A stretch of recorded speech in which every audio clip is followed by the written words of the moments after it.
Hello everybody! It's time for another book haul. I almost never do book hauls, but I'm doing two in a pretty short amount of time. But tax refund happened. I was gonna call this my tax refund book haul, but that seemed kind of tacky. I don't know. I do more responsible things with my tax refund than just buying books, but I treated myself to some things that I had my eye on for a while but could never really justify buying, and I just said, whatever, I'm gonna get them.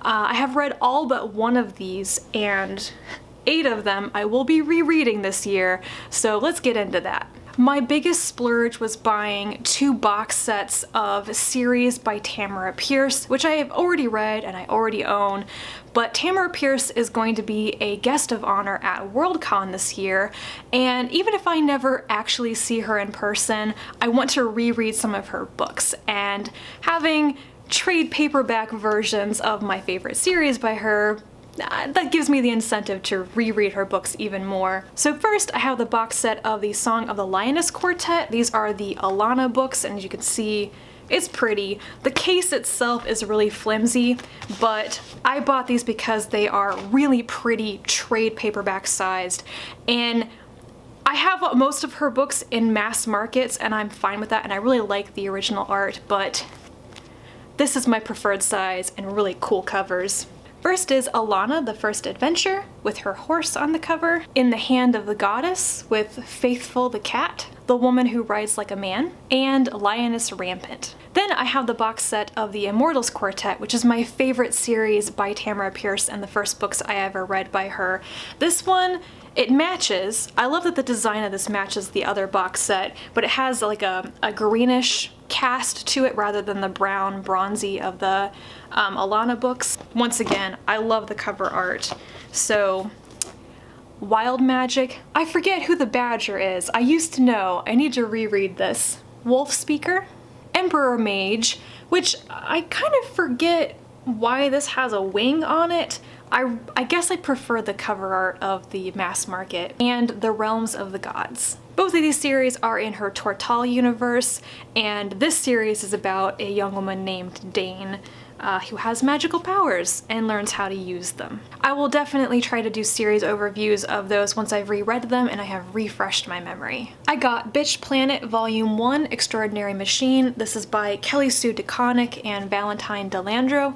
I have read this last week and I thought it was okay. It's kind of a feminist sci-fi satire. It's very over the top, and I'm not sure how much I really enjoy it.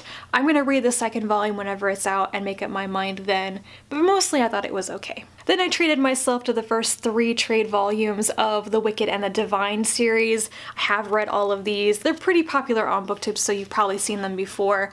The blurb on the back says, every 90 years, 12 gods return as young people. They are loved, they are hated. In 2 years, they are all dead. It's happening now, it's happening again. And this is a premise that really appeals to me, though I don't think the plot has progressed very far in 3 volumes.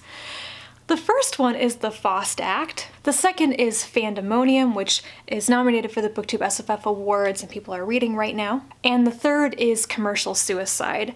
I love this because the story is okay, but the artwork by Jamie McKelvey is amazing.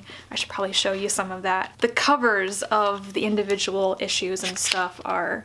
it's so great. I love the colors, I love the art style. I may be rereading these soon because before the 4th volume comes out, I need to refresh my memory of what happens in the first volume. I noticed that while reading the 3rd volume, there are these allusions to what happens in the 1st volume and the 2nd volume, and I didn't remember those so well. I also bought my own copy of Sorrow and Such by Angela Slatter. This is one of my favorite Tor.com novellas. I read it a while ago and really loved it. It's about a witch named Mistress Gideon who lives in a place where they don't like witches very much, and when she attempts to help a young shape-shifting woman in their community, all their secrets start to come out and they are being hunted down.